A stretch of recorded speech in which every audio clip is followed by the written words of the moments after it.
Hello, everybody. It's me, and this is my only podcast of the week because I am going to Vienna tomorrow, and I will try to do one while I'm in Vienna, and then I'll come back, and then on Saturday football, and then I'll be back to probably 1 to 2 videos a week. So for this video, I thought I'd start off by recapping my predictions from last week. So last week, I'll quickly go through them. Colts Patriots, I predicted the Colts. I predicted the Patriots 38 to 20, 30 plus to 13. It was actually the Patriots won, so I was right about that, but it was 38 to 24.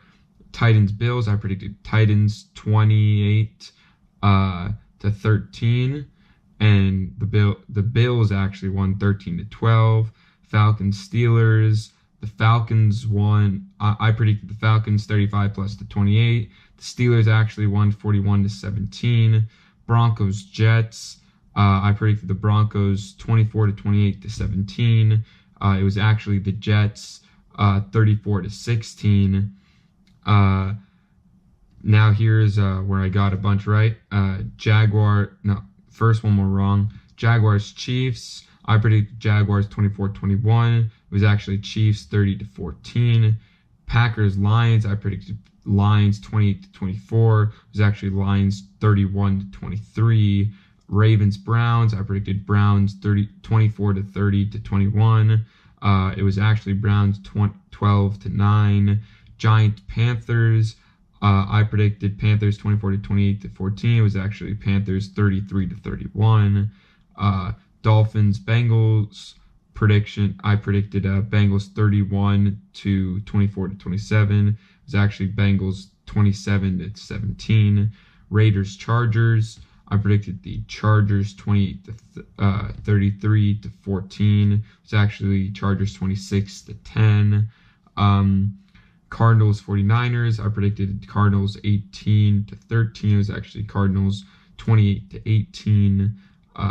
Vikings Eagles. I predicted Vikings 24 to 17. It was actually Vikings 23 to 21.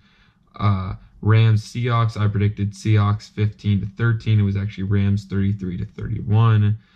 Cowboys Texans. I predicted Texans 28 to 24. It was actually Texans 19 to 16. Redskins Saints. I predicted Saints 34 to 26. It was actually Saints 43 to 19. All right.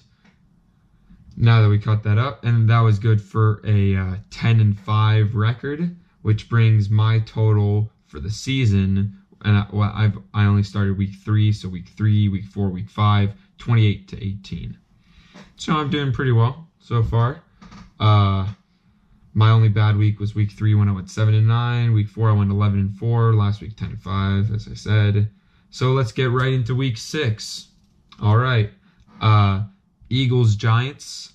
So Eagles are gonna win this, even though they're not on the road.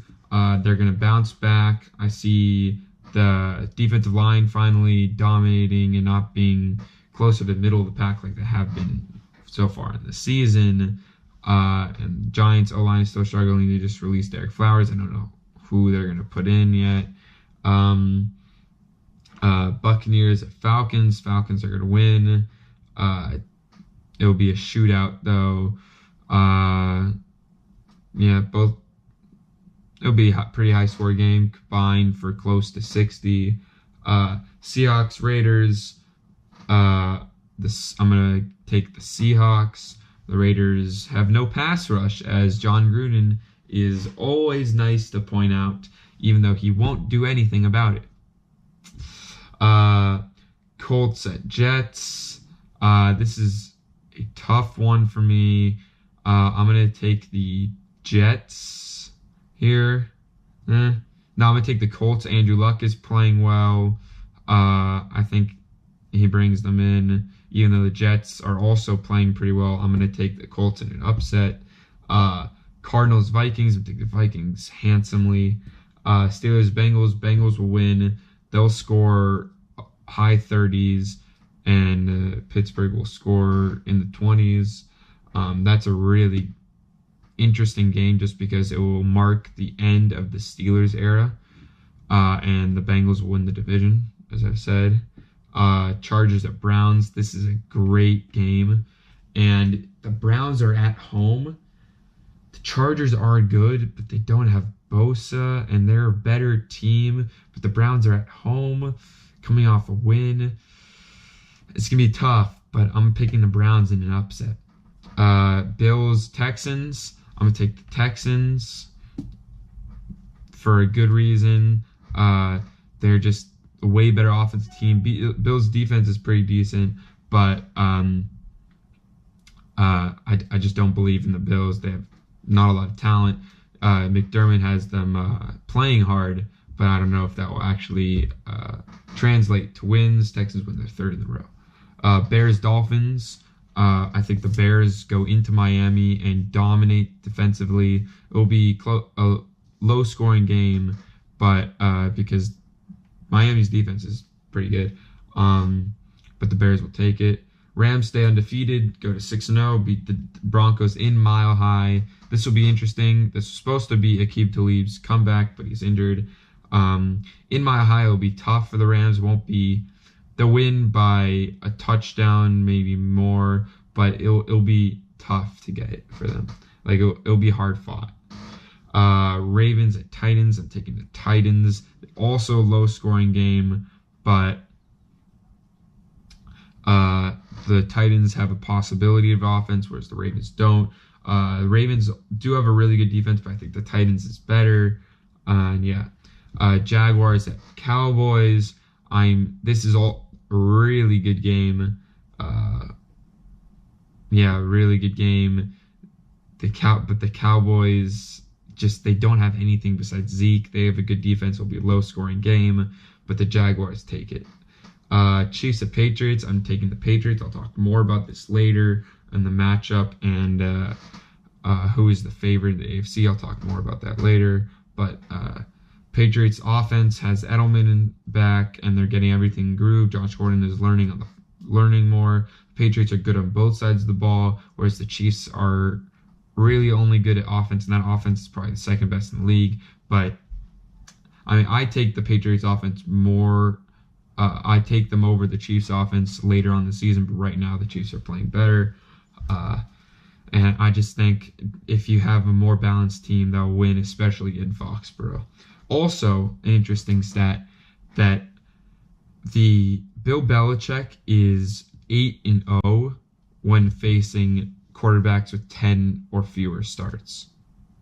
So, and I was watching First Take earlier today, and Stephen A. Smith said Bill Belichick against novices. I don't know exactly what that means, but I'm quoting him.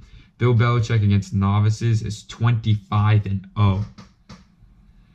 I guess what that means is he classified Mahomes as a rookie still because he hasn't started 16 games. This will be his 7th start.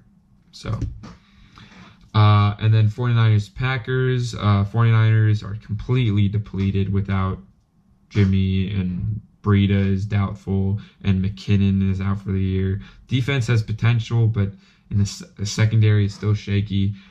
Aaron Rodgers, even on one foot, wins this. All right, those are my predictions. Next, I want to talk about Odell. So, Odell is correct in almost everything he said. Eli is not fit to be the starting quarterback on an NFL team anymore. He just isn't. And that O-line is good, and there's no reason. They had finally a 30-point game, the longest streak in the NFL without a 30-point game, and it was they showed that they could, but they got to get creative.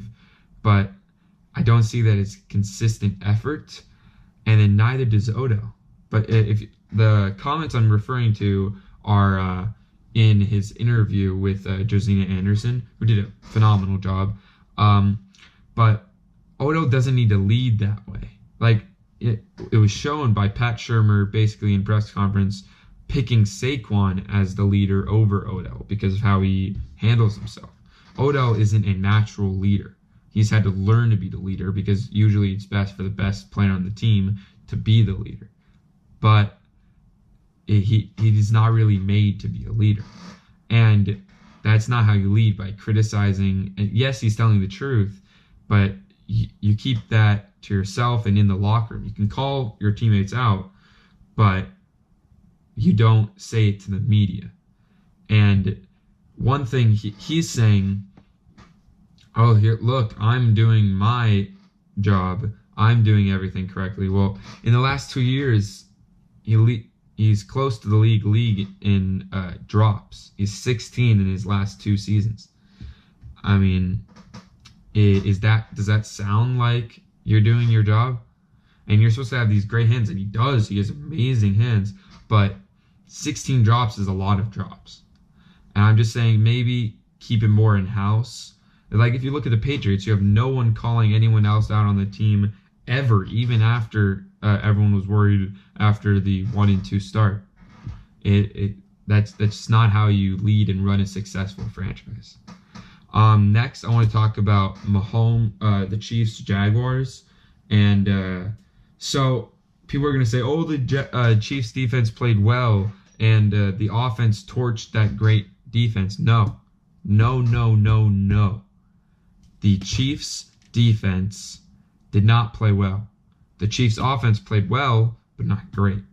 They had great field position almost every drive. Want to know why? Blake Bortles had 5 turnovers himself. 5. You know how terrible that is? That is the worst 400-yard performance I've ever seen in my entire following football career. And I've watched a lot of old games. I've watched a lot of 400-yard games because there used to not be that many. But now it happens all the time, and that was one of them that was not a good game. 5 turnovers, that's 4 picks and 1 lost fumble. Blake Bortles was terrible. He wasn't seeing the field. He was making terrible decisions. He once threw it into his own offensive lineman's head, like straight into him when the guy was wide open. It was ridiculous. The Chiefs got the ball in great field position every single time, and then the Jaguars defense had to play on their heels. And for those people who saw like the Bleacher Report notification or the highlight where Tyreek Hill blew past Ramsey for 1 30-yard catch, that was basically Ramsey had that. Tyreek Hill had that. That was basically the only time he beat Ramsey. The other time he had a 10-yard completion, but Ramsey was giving him space. And Tyreek Hill was shut down for most of that game. Ramsey won that battle and backed up his talk. Bortles is the Jaguars' Achilles heel. I don't know why they're still paying him $20 million, and I don't know why they didn't draft a quarterback, because that team could be a dynasty if they had a good quarterback and got Fournette healthy. The reason you saw 2 drastically different Blake Bortles is because against the Patriots, he played really well because that was their Super Bowl. They were preparing for that, and they were obsessed with the Patriots because they think they got robbed in the AFC Championship game. Nathaniel Hackett and all of those players were obsessed with finding a way to beat the Patriots, and they did a beautiful job, but that means they weren't as focused on beating the Chiefs. And it showed when Blake Bortles was trash. Like utter trash. Moving on. Now I want to talk about the Patriots and how they're the favorites in the AFC. And I touched on it earlier. Bill Belichick is 8-0 against quarterbacks with 10 or fewer starts, 25-0 against novices, and the Patriots are getting better and better on defense, and they'll get Jawan Bentley back later in the year. Hopefully, Trey Flowers is no joke. He's a beast. He gets pressures after pressures. And I looked this up. The Patriots are, I think, 29th or 30th in sacks. I think it's 30th in sacks. But they're top 5 in pressures. They're not confirming, but the pressures are underrated. And stats are just, sacks are kind of superficial. You got to look a little deeper. You can't just look at a team's sacks total to see if they're getting constant pressure. They just need to start converting those, and But the secondary is holding up. The linebackers aren't looking as slow as they used to. The scheming is great. And the offense is finally coming together with Edelman and James White. Those are like unbelievable safety nets. And then you get Gronk and Gordon on each side. And I don't know how you defend it with Brady picking them apart. And then you get Sony Michel rushing for 100 yards in 2 straight games. Well, he didn't rush for 100, but he had over 100 yards of scrimmage. I think he had 98 yards. But he's playing great, and he's proving why the Patriots draft their first running back in the first round in forever. And Blake Bortles is the reason why the Jaguars shouldn't be the favorites. The Chiefs, their defense and inexperience should be their reason. So far, Patrick Mahomes is playing like he's been in the league for 10 years. But is that going to continue? I know it's a different team, but Andy Reid's first year in 2013, the Chiefs started out 9-0, then finished 2-5. This will be Patrick Mahomes' test. If they win this week, or if they just show out and Patrick Mahomes plays almost flawlessly, I will stop talking about that 2013 season and say the Chiefs are actually super legit.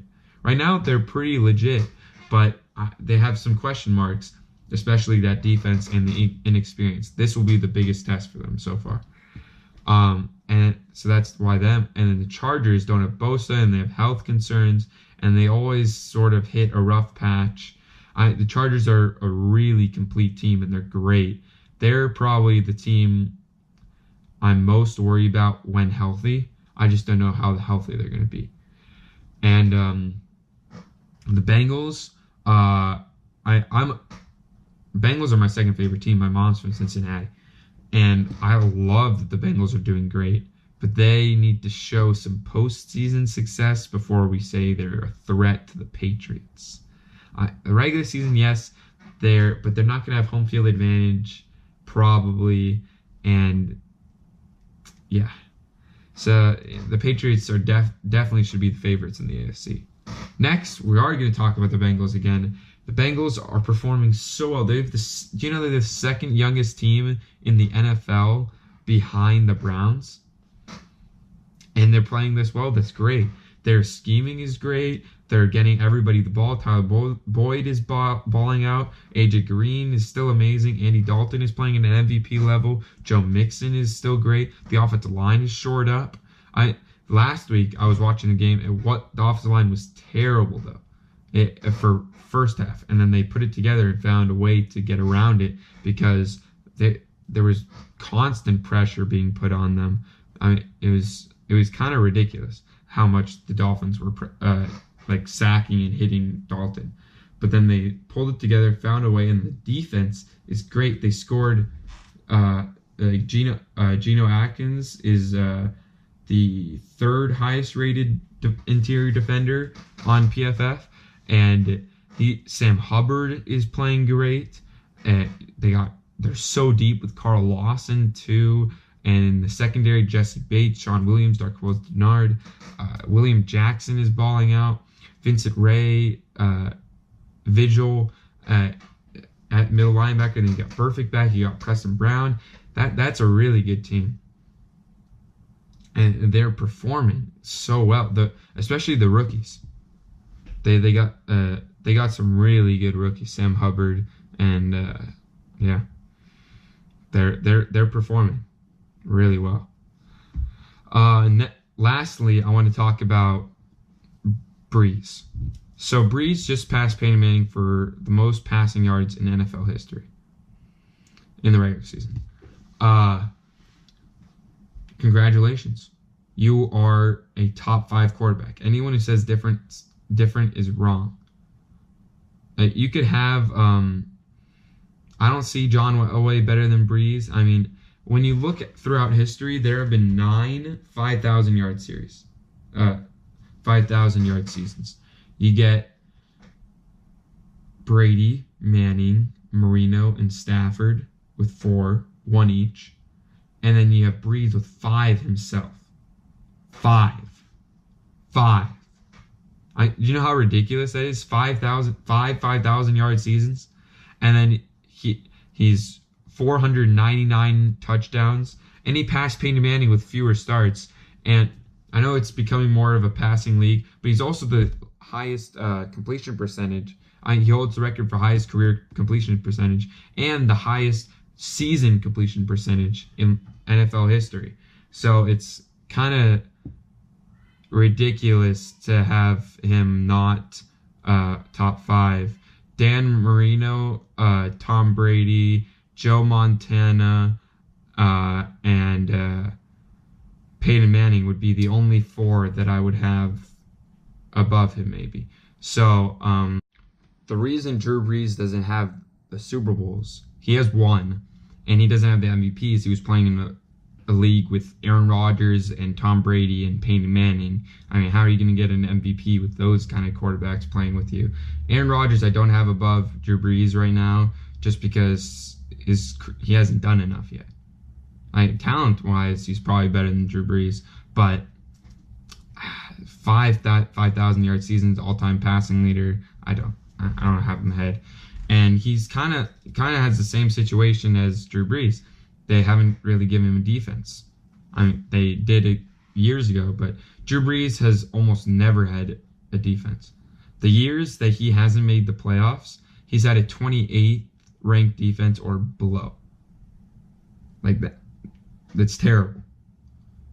He never really had a defense, and it's not his fault that he doesn't have the Super Bowls. All right, thanks for watching. If you have something you want me to talk about, leave in the comments section below. I'll